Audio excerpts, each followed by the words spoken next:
આરટીઓની APK file મોકલી mobile hack કરી online રૂપિયા પડાવવાની ગેંગમાં વધુ એક સાગરીતને સાયબર ક્રાઇમે ઝડપી પાડ્યો છે। સુરતના યુવાનના મોબાઈલ ફોનના વોટ્સએપ પર ડિજિટલ આરટીઓ ઈ ચલણની એપીકે ફાઇલ મોકલી ત્યાંથી યુવાનોના ફોન હેક કરી મોબાઈલમાંથી ઓનલાઈન રૂપિયા ટ્રાન્સફર કરાવ્યા હોય જે મામલે નોંધાયેલી ફરિયાદને લઈ અગાઉ સાયબર ક્રાઇમની ટીમે કેટલાક આરોપીઓની પકડી પાડ્યા બાદ આ ટોળકીના વધુ એક આરોપી એવા ઝારખંડના જામતારાના ગૌતમ મંડલ રાજેન્દ્ર મંડલને જામતારા ખાતેથી ઝડપી પાડી સુરત લાવી તેની કાયદેસરની કાર્યવાહી હાથ ધરી હતી। પોલીસ કમિશનર સર સુરત શહેર દ્વારા સાયબર ક્રાઇમ સેલને સુરત શહેરના નાગરિકો સાથે જ્યારે કોઈ પણ પ્રકારનું ફ્રોડ થાય ત્યારે એને ઇન્વેસ્ટિગેટ કરીને ગુનો દાખલ કરી જવાબદાર જે ગુનેગારો છે તેમને પકડી પાડવા સૂચના આપવામાં આવેલ।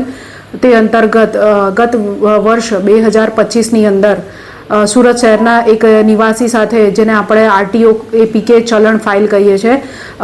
એના મારફતે લગભગ 5 લાખ રૂપિયા જેટલી માતબર રકમનું ફ્રોડ થયેલું હતું। તે સંદર્ભે ગત વર્ષમાં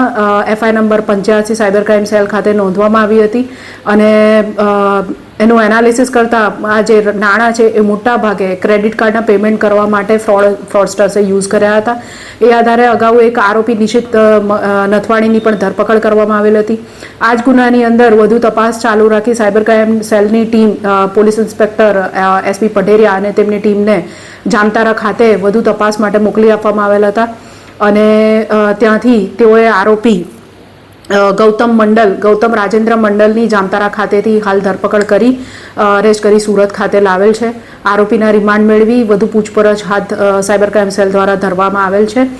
આ જે આરોપી છે તેનો રોલ જોઈએ તો આ ફરિયાદીના નાણાં જે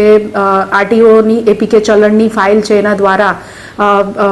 ફરિયાદીના ફોન હેક કરીને એની અંદરથી એના બેંક એકાઉન્ટમાંથી લગભગ 1,47,000 જેટલી રકમનું ક્રેડિટ કાર્ડનું બિલ ભરવામાં આવેલ હતું। તે નાણાં આ આરોપીએ ઉપાડીને અને પછી સીડીએમ મશીન દ્વારા પોતાના પરિવારજનોના એકાઉન્ટની અંદર મેળવીને આગળ અન્ય જે આરોપીઓ તેની સાથે સંકળાયેલા છે તેઓને મોકલી આપવાનું કામ કરતો હતો અને આના માટે 10 થી 20% જેટલી મોટી રકમ પણ આરોપી મેળવતો હતો। અન્ય ગુનાઓમાં તેની કેટલી સામેલગીરી છે અને આ ઉપરાંત વિવિધ કયા પ્રકારની એમોથી નાગરિકોને છેતરવામાં આવે છે તે અંગેના કેસ અંગે વધુ તપાસ સાયબર ક્રાઇમ સેલ દ્વારા હાલ કરવામાં આવી રહી છે। આરોપી કામ શું કરતો? આરોપી હાલ તો આ જ કામ કરતો હતો। ઝારખંડમાં જામતારા વિસ્તારમાં રહે છે અને પોતાના ફેમિલીના એકાઉન્ટ્સ યુઝ કરીને આ પ્રકારની ગેંગ સાથે જોડાયેલો છે જે સાયબર ફ્રોડ કરતી હોય અને એ પોતાના ઉપરના આરોપીઓને આ રીતના જે સાયબર ક્રાઇમના પૈસા આવે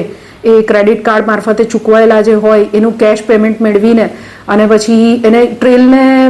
જે સાયબર ક્રાઇમની ટ્રેલ છે મની ટ્રેલ એને આપણે ટ્રેસ ન કરી શકીએ એના માટે ક્રેડિટ કાર્ડ મારફતે એ સ્વાઇપ કરાવી એ પૈસા લઈ અને પછી ફરિયાદીના એકાઉન્ટમાંથી એ પૈસાનું જે પેમેન્ટ થાય